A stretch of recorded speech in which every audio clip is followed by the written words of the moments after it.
प्यारे सद्गुरु, मैं ये पूछना चाहता हूँ कि ध्यान क्या है?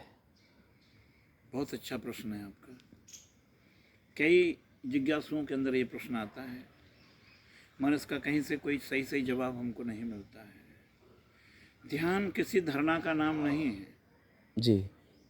ध्यान कोई ऐसी चीज़ नहीं है कि किसी का हम ध्यान कर रहे हैं। जैसे हम अपनी किसी मूर्ति का ध्यान कर रहे हैं, कृष्ण का ध्यान कर रहे हैं, भगवान राम का कर रहे हैं, बुद्ध का कर रहे हैं, ये ध्यान नहीं है। जी, जी, जी। एकाग्रता भी ध्यान नहीं है। ध्यान क्या है? आपने बड़ा अच्छा प्रश्न किया है। ध्यान है थॉटलेसनेस, निर्विचार शून्य अवस्था को ही ध्यान कहते हैं, जहाँ कोई विचार नहीं है। और जी। निर्विचार जब हम होते हैं तो अपने ही महाशून्य में चले जाते हैं। जी, जी, तो ये धन्यवाद। कहेंगे हम इसको कि अपने ही निज स्वरूप का ध्यान करें।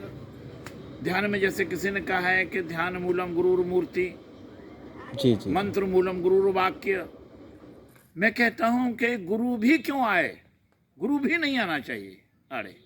जी, जी, जी। जहाँ सारी कोई आकृति न रहे, कोई बिल्कुल निर्विचार न रहे, जी। निर्विचार शून्य अवस्था को ही ध्यान कहते हैं। स्वामी जी बहुत बहुत प्रणाम, आपने ये सबके लिए प्रश्न पूछा है। जी, शुक्रिया प्रभु जी।